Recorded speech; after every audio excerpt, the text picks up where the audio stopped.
Hello YouTube, my name is LegoCrop75 and today I have for you, at long last, the final product, White Glint built out of Legos. Here, let's get a wider zoom and there we go. Look at that. I gotta say, I'm very, very happy with how it came out. There's a few things that I could definitely improve upon, just, looking at it now. That's actually quite a few things. First thing first would be the headpiece, or just the head itself. It's not perfect, but to be honest, I think it came out pretty well, all things considered. As you can see here, we got let me just do a quick tour of it before I just start talking about it. Zoom out. So here's White Glint himself, herself, themself, itself. I don't know how you want to fucking define this, but yeah, there it is. Right here we have the I think it's the 63 Anner rifle, or assault rifle it's called in the game. Doesn't really fire like an assault rifle. I mean, you hold down the trigger and it continuously fires, but it's very slow rate of fire. Same with the 51 Anner. We got it right here. This one didn't come out as well as I wanted it to. I mean, I think it came out pretty good. Definitely heavier than the 63 Anner right there. Unsurprisingly, this thing is a bigger and bulkier rifle in game than is the 63 Anner. It actually does the most damage for any of the assault rifles. It doesn't have the worst ammo capacity, but it does do the most damage. I think it has the best range as well for assault rifles. However, the Anner is a bit better because it has like double the ammo capacity and just as good range and penetration, or almost as good range and penetration. So it's a bit of a trade-up. Ideally, you probably want to go with the Anner, the 63 Anner, just for ammunition itself. Ooh, let me just fix that. Oh man, I took my pictures with that. The little thing there was bent down. Not really bent, but like curved down, but yeah.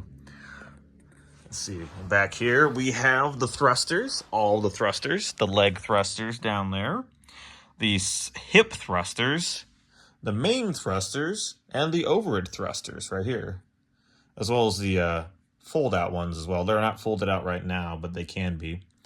And, of course, as you can obviously see here, we have the stand. And during the build process, it became... Oh, and before I just talk about that, here are the missile launchers as well. The cluster missile launchers, which apparently in Regulation 0, or I think the initial regulation file, or whatever you call it for the game, these things actually did a shit ton of damage, which made fighting White Glint very difficult because they just basically do like 20k damage in a single salvo, which is like... Well, that's basically half the health of almost every mech in-game, or all of their health, basically. So they patched those and nerfed them significantly, so there you go. But yeah, anyways. So there's a few things I would definitely do differently, or make improvements on, for White Glint. One being the headpiece. I think it looks pretty good as it is, but I do also think it could look way better. I got the little horn there, and I got the Tesla coil pylon that comes out the back of its head there. But, if it could curve more or had more curves to it, that would have been great.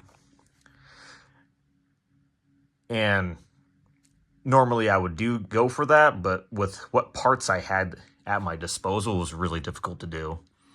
Even with all the parts surplus I got from these Lego sets, which, by the way, the line and share of my parts that I had at my disposal came from these Lego Creator Space sets. I bought 3 of them because it was my birthday, and it's like, I'm going to treat myself and buy some Lego sets. And finally get around to building White Glint, the poster child of Armored Core for Answer, as you can see here, as it's just about to face off with Spirit of Mother Will, which, canonically speaking, it fought it to a standstill. Not a standstill, to a truce? Yeah, standstill, where both both parties just stopped fighting each other and just went their separate ways because they couldn't kill each other. Surprisingly happens quite... Actually, you know what? No, I shouldn't say that. I was going to say that surprisingly happens a lot in war, but I have no idea if that's the case. I don't know war history that well. But yeah, in the game, that's what happens. And then your character comes along and just blasts away by not just flying into it and just trying to gun down 80 mechs by itself. Not even an armored core Nex could do that. Especially not with these stupid guns. Yeah, they're okay, but, you know, compared to miniguns, they're lacking, you know? But yeah. Let's see, what else would I really change on this? There we go. Give it a little more spacing. Bingo. Yeah, no. That was actually one of the things I realized when building this. Especially when I got to the torso. I was like, if I was to make the torso accurate, I would need a stand to hold the whole mech. Because the legs just aren't strong enough. Hell, not even Sunshine's legs, as you can see over there. Not even their legs are strong enough to hold up the core. Mostly because of how back heavy it is. I mean, look at that thing.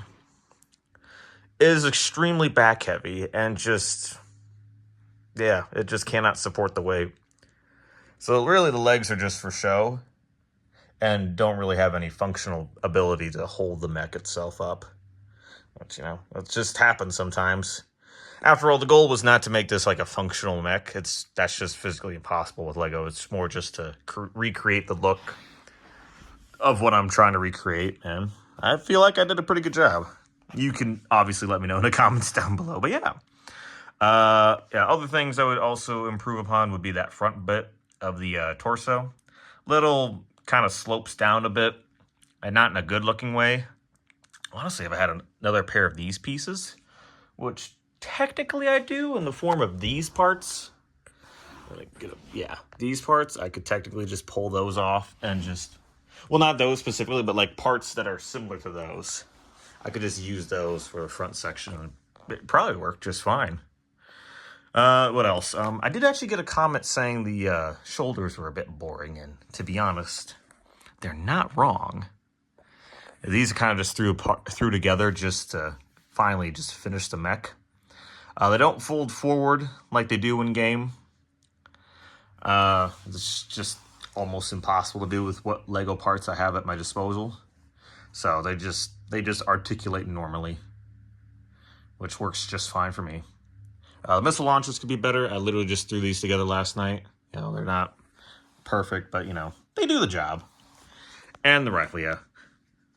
Rifles. Actually, no, the Anner, like I said before, I think, came out really well. I mean, yeah. Overall, I'm very happy with how this came out. What else? I guess that's really it, yeah. There's still a few things I have left to do. I guess it would be to put in the thrusters, but with how the back thrusters work, like these fold-out ones, there isn't enough room in there to actually like put any more detailing. I have to design it better to be able to do that. Because as it is now, it's practically impossible to do it that way. But we'll see what I can do in the future. But yeah, there she is. White Glint built in Lego in all of its glory. Yeah.